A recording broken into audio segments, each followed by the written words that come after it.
direct act. Rolling and I'd like to ask you about your role as a director, how you saw your role as a director, particularly on the Dion and Lucas show. I didn't hear that. Your role as a director, My particularly role as a director. Yeah, particularly on the Lucas show. Well, I'm trying to recall. It just became so automatic that I didn't really think about it.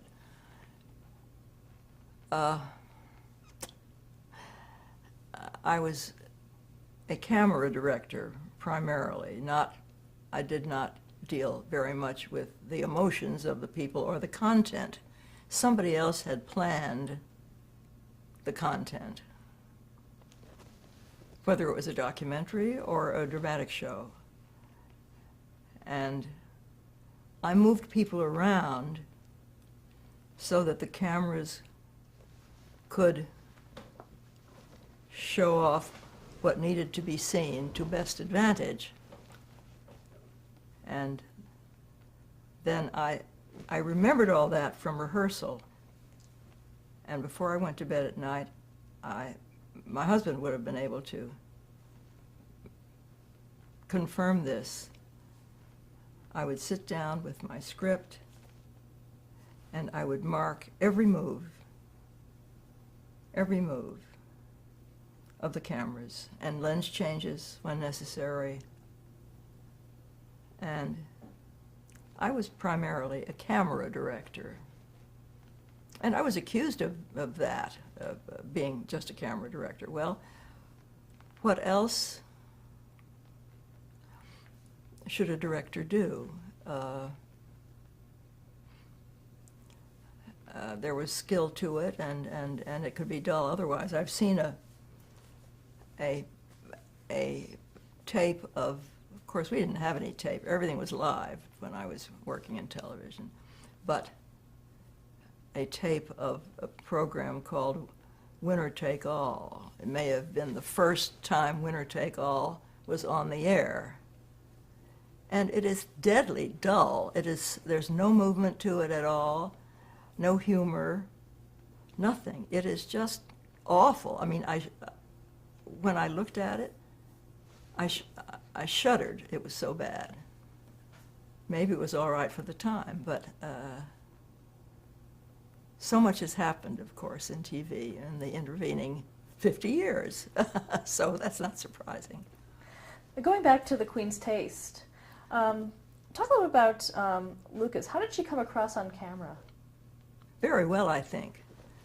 As I said, she was quite formal and in her speaking, and I taught her how to hold things and where to hold them for me so that I could get a close-up of what she was talking about. That was important to me because I didn't know anything about cooking, really. And I wanted to show what it was she was talking about. Now, she had been, as I say, accustomed to doing demonstrations for a room full of women or an audience of women for the demonstrations for the gas company, but nobody got really down into her hands and how she was maneuvering things under those circumstances. And in TV, that was what was TV for, but not to see what she was doing. What did you teach her specifically? What kind of movements were well, I to you? Taught her how to hold things.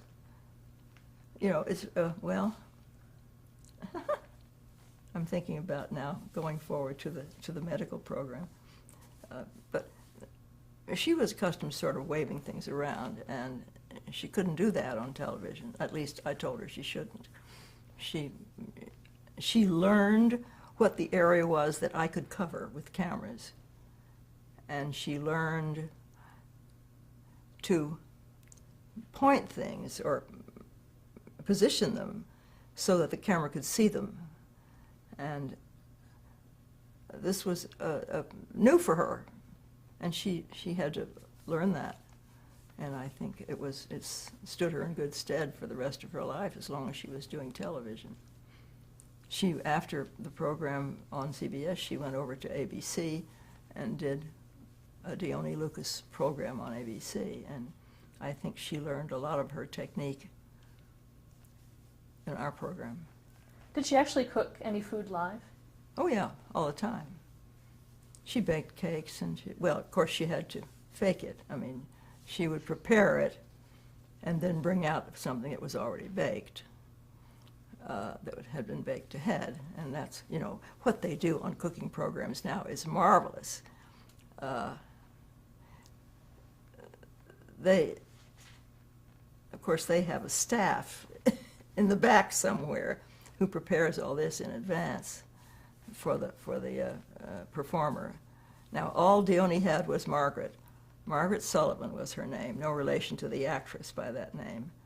And she did the shopping, I think, and if Margaret had brought Dione, for example, a grapefruit that had seeds in it, she would really be eaten out afterwards. One of the things Dione did was to section a grapefruit. Not the way we do it today. Now, today they slice down, they peel the grapefruit that way, slicing down. Dione would do it with a butcher knife, a big knife, not a butcher knife, but a chef's knife, working toward her thumb. And you were always a little nervous about that. And I learned to do that and did grapefruits that way myself for years. But now, since I've watched chefs on the air now do it a different way, I've changed the way I do it. I never cut myself, but I picked up many of her mannerisms. Were there ever any accidents on the show? I don't remember, the famous souffle falling and that kind of thing. Well, Julia Child went through that. She did make souffles, Dione, I mean, and she made beautiful constructions with brioche and what is that called? It comes out like the shape of a tree, and you pile these beautiful things, each of which is filled with buttercream, and you pile it up, and then you put beautiful rosettes of buttercream all around. There's a name for that, but I'm afraid I don't remember. Oh, she made lovely desserts. Not pies, as I recall, but of course the strudel then was filled with, excuse me, I think with apple, which had been sauteed in butter. She used a lot of butter. I have her cookbook, which I'll be glad to show you, which she dedicated to me. I don't mean the book was dedicated, but she wrote a nice note in it. Had you been interested in cooking before you went on Not the show? really, no. We had very simple food at my house, although my parents were, they did try different things. We ate broccoli, for example, and a lot of people didn't know what broccoli was. And my father was a member of the University Club in St. Louis, and he would take us down on an occasional Sunday for a special treat down to the University Club, and my sister and I would have oysters on the half shell. Now, that's the only place that Mother would permit us to eat oysters, because she didn't believe that any oysters anywhere else were safe. But at the University Club, it was all right, and we learned, of course, what we liked was the tomato sauce, and we learned to swallow the oysters whole. And when we came to New York, one of the first things I wanted to do was have oysters on the half shell. And what I got were Blue Points, which are, they're good sized. I don't know if they even exist anymore. But those you had to chew, and that took a little a little doing for me to learn to chew an oyster. But I love oysters on the half shell. Going back to the show, talk a little bit about the set. When you first started the show, was that her brownstone, but then did it move to the studio once the studio was finished? Yes, and they built a studio for her, a kitchen for her in that new studio. What did that look like? It looked like a kitchen. It was, it was an attractive kitchen with a table with a marble top for her to work behind. I don't remember much about it other than that. It was very nice, and she was pleased. Who sponsored the show? She never got a sponsor. Did you work with Fielder Cook at all? Did on the what? show? Fielder Cook. Did you work with him on the show? Yes, I knew Fielder Cook. I'm trying to remember in what connection. We had a lot of people pass through the CBS office, the studios there, who were interesting people who came through and were there for a brief time, learned what they wanted to know, and then moved on. Why did I know Fielder Cook? What do you know about him? Oh, we thought that he may have worked with you on To the Queen's Taste. He was with J. Walter Thompson at the time. I don't remember that he worked on the Dione Lucas on To the Queen's Taste. Did people ever write in for recipes on that show? I'm sorry? Did people ever write in for recipes on that show? I don't think so. I don't think so. She was a demonstrator. It was not an interactive show. And you could write it down as you went. I think she gave you all the information if you so chose to write it, but I don't remember that there was an audience by mail. I may be mistaken about that. Then we had a program that I loved to do called What's It Worth? There was a man who was an appraiser, a professional appraiser, and his name was Sigmund Rothschild. Elegant name. And he came to CBS. I didn't have anything to do with this, but I assume he came to CBS and said, I have an idea for a program. And we had a program, and it was called What's It Worth? And Gil Fates, who was still around, although he wasn't on staff at CBS anymore, except for particular programs, he was the MC, which means that he introduced the program and explained what was going to happen. What we did, this was an interactive program with the public. We asked people to write to us or to make appointments to come in and bring things that they owned that they would like to have appraised. And of course there was an appraisal off camera in advance. And then the things that were interesting, people were asked to come back and do it on the air. And Sig would appraise. It was fun to do, and we saw very interesting things. Nothing like what you see on Antiques Roadshow, which is a marvelous show. I wouldn't miss one if I could manage not to. How does that early show compare to Antiques Roadshow? Oh, well, ours was very basic. It was just 3 or 4 people sitting around a table, and somebody comes in with a. Oh, I think there was a kind of contest involved.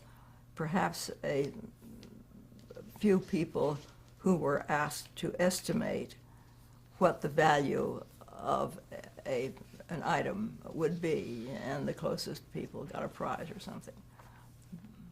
But the really interesting thing was the appraisals themselves and the objects that people brought in. And one of our engineers, a man named Fred Reinhardt,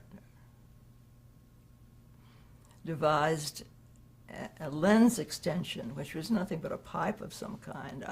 I didn't understand it, but it worked for my purpose. I was the director. It enabled us to fill the frame, which is an area of 3 inches by 4 inches, or 30 inches by 40 inches, to fill the frame with something as small as 3 by 4 inches. And that enabled us to show incredible detail. Of course, everybody does this today, but we had Freddie Reinhardt's lens extension, and one of the problems with it was, and we never allowed the camera that was on air to show another camera, and in order to get this camera in there on top of this piece of carved ivory or something, it was a little awkward to get it in there without showing the camera. But we had curious rules that, like we never showed the camera boom, the sound boom,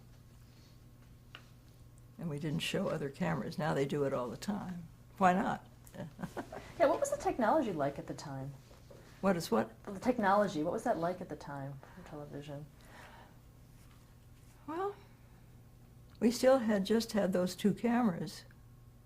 I don't think the technology, well, I suppose it was changing during this period after the war. And of course, color was becoming in use, coming to be in use. And there was a great competition between CBS and NBC RCA, because both were hoping to get each was hoping to get their color system approved by the FCC. And I kind of slipped into that without realizing how marvelous it was, although CBS color was beautiful, much better than RCA color, which was kind of gaudy.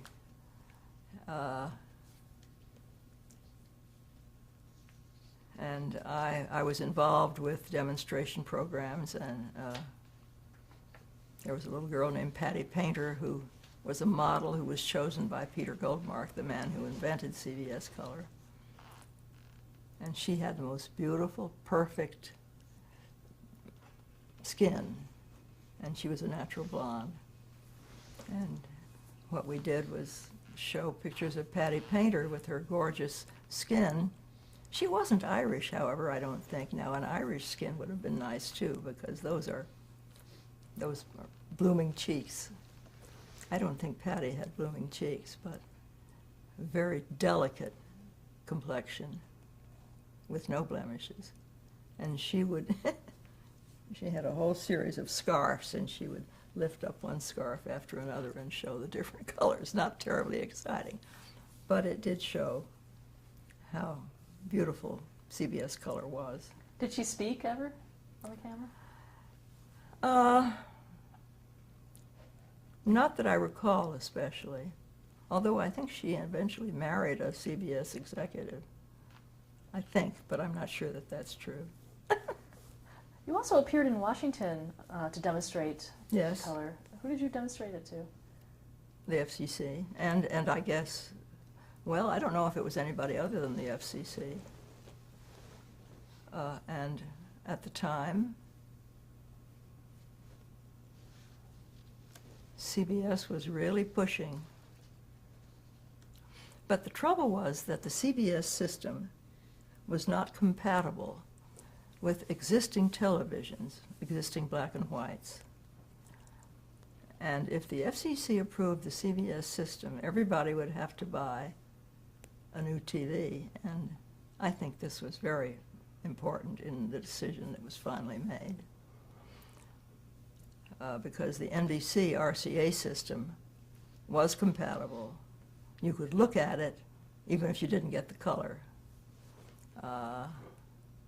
compatible with existing sets. I'm not an expert on what all that was about, but that's basically what I remember about it. What was your role in doing those demonstrations? I just directed it. I was never on camera. Did you ever have to speak directly to the FCC or? No, I don't believe so. I don't even remember where I stayed in Washington or where the studio was or anything about it. But I do remember that demonstration. After which I think the FCC gave tentative approval for a go-ahead of some kind. It's all been written up in books. Now you can read books about the struggle. But I was not a technical person, and so not that fascinated by it. I was just doing my job. Did you ever have any interactions with William Paley? I think I met him once. He once came down from 485 Madison. Now Ed Murrow was somebody else again. He came once or twice, and he was already a very famous person. And what did he do when he came over? Just did he look, or was he on camera? Oh, he was on camera. He was interviewed, not by me, but, and I don't remember where this was in relation to his wonderful broadcast from London, but of course we all hung on those every night. This is London. Excuse me. Mm-hmm. Do you remember anything about his when he would come in to do those broadcasts? Do you remember what he was like to work with? No, he was in London. No, I'm talking about the ones that when he came to your studio.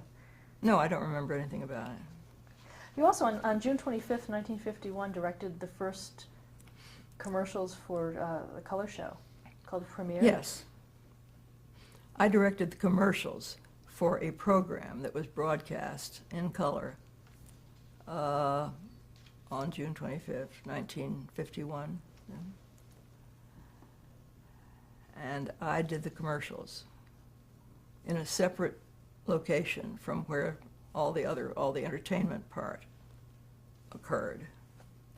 I only learned about that afterwards. I was given the assignment of doing the commercials. And I remember there was an automobile. It was in a theater. I don't know which theater. By that time, CBS had programs that came from theaters, and like the Ed Sullivan Show and others. And this was from one of those theaters. It was a great use for theaters that weren't active, because there were lots of theaters in New York, and they weren't always all busy. And I don't remember anything really about it really, except that they gave me afterwards a memento, which I think is behind me here. It's a lucite cube with the print in paper of what you would see through a Kaleidoscope? Kaleidoscope?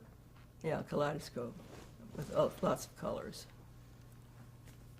And acknowledging that I was involved in that broadcast, which was very kind of them. Now, were you concerned at all about the color aspects of the broadcast as a director? Concerned? Well, no. The elements of what I did were presented to me. I mean, by agency people who brought the product and dressed it in some way, and somebody had words to speak opposite that. You know, it was. I just was there to take the pictures. But we did have to move around and show the automobile, and I don't remember what kind of a car it was, but we had to move cameras around to show the beauty of the automobile, as I recall.